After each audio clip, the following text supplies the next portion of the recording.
Let me start off again by saying that our thoughts and prayers are with all of those loved ones who lost their lives, including a New Jerseyan from the Associated Press, and the many who are injured and some who are seriously, critically injured. We hope and pray that they will overcome their injuries and come back to their families. To those of us from New Jersey who live along the Northeast Corridor, they're our neighbors, our friends, our relatives, the people we work with. It could be us. It hits especially close at home. As I've said before, there was a period of time in which I didn't know whether or not my son was on that train because he was at a conference in Washington from his law firm, and I knew he was heading back that night. And thankfully, he was on the train immediately after 188. But there, for the grace of God, he could have been on that train. He was lucky. There are many others who were not lucky on that day. And luck should not be our national transportation policy. And luck should not decide whether you live or die. I also am grateful for the extraordinary work of all of the first responders and for many Amtrak employees who also, those who were on the train and those who came to the train to help those who were injured.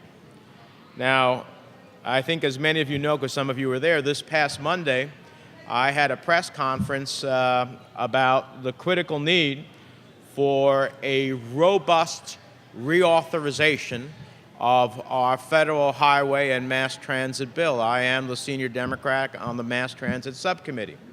And just this past Monday, down in Perth Amboy, along with some of our colleagues, we were making the case that, in fact, we need a robust highway and mass transit bill. Now, we need to be working proactively to prevent these crashes in the first place. We've started to learn preliminary information about what happened on Tuesday night. We don't have the full information on the cause of the accident, but we do know that the train was going more than double the speed limit, and while it's too soon to draw conclusions about why that was the case, what we do know is that our rail passengers deserve safe and modern infrastructure. They deserve every technological advantage we can provide to ensure that human or mechanical error doesn't cost lives. In a densely populated state like New Jersey, the ability to move people and goods safely and efficiently is critical to our economy and critical to our quality of life. But unfortunately, in recent years, New Jersey and the nation as a whole has fallen behind. We have 20 years, as Senator Booker said, maximum, before the Hudson River tunnels have to be taken out of service. Tunnels that are absolutely essential to moving people and goods in a region that contributes $3.5 trillion to our national economy, 20% of the entire nation's gross domestic product. 66% of New Jersey roads are in poor condition. 1 in 3 bridges need significant repair. Driving on these roads, as has been said, costs New Jersey drivers hundreds of dollars every year. But New Jersey is not alone in that challenge. The World Economic Forum now ranks the United States infrastructure as 12th in the world. This from a nation that once built the transcontinental railroad and the interstate highway system.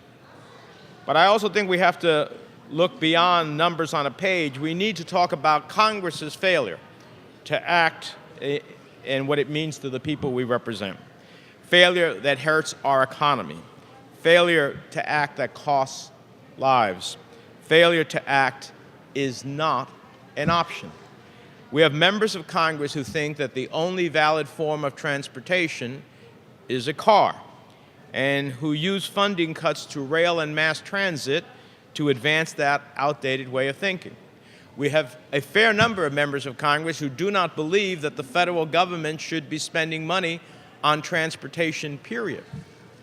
Now, I'm not one who believes that the federal government can or should do everything. On the contrary, there are many things that can be done far more effectively in the private sector.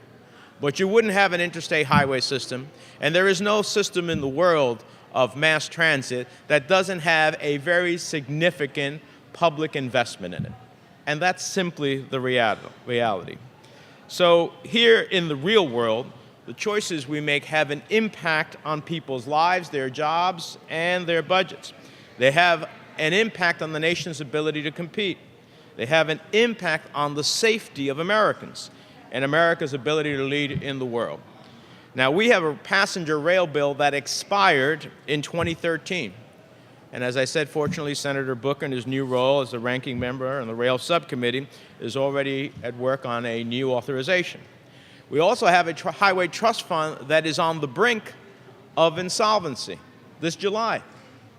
With no plans, some of us have been pushing real hard to get the majority to understand that it's going to come out of money in July. You need to respond to that. 7 years after Congress first mandated, and I voted for this, positive train control, which is designed to prevent accidents like the one on Tuesday, we're nowhere near having the systems fully implemented. We're arguing on whether to spend $1.1 billion on Amtrak or $1.4 billion this year, while China is spending $128 billion on rail system this year alone. We see the House cut Amtrak by several $100 million, but even at its high point, we were talking about $1.4 billion. China is spending $128 billion. Says something. We're seeing passengers killed because the train is going 100 miles per hour, while Japan's bullet trains regularly go 200 miles per hour with 0 passenger fatalities in their 50-year history. 200 miles an hour, no passenger fatalities in 50 years. Amtrak estimates the loss of service this week on the Northeast Corridor has cost us upwards of $100 million per day in lost productivity. It eclipsed what the House cut from them in terms of lost productivity, and of course, there is no money for the lives lost and the injuries sustained and all of the other related consequences. Imagine if we had invested that in our transit system in the first place. So let me close by saying I categorically reject the idea that we can't afford to fix our transportation system. The truth is we can't afford not to fix it. Failure to act means many things, from construction workers now facing a 10% unemployment rate at a time when our infrastructure is crumbling around us. They won't get the work they need.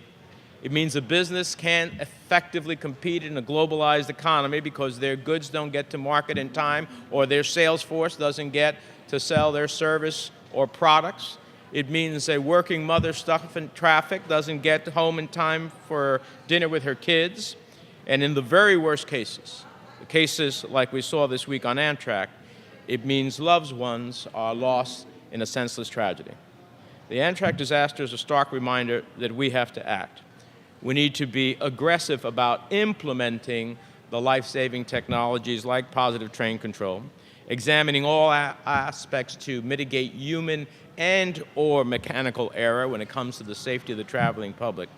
So as a member of the Finance Committee and the ranking member of the Transit Subcommittee, I've been advocating for that type of robust role well before this, and I hope that this is a crystallizing moment for the Congress and wakes up the conscience of people to finally act in the robust way that we need for the nation's transportation system.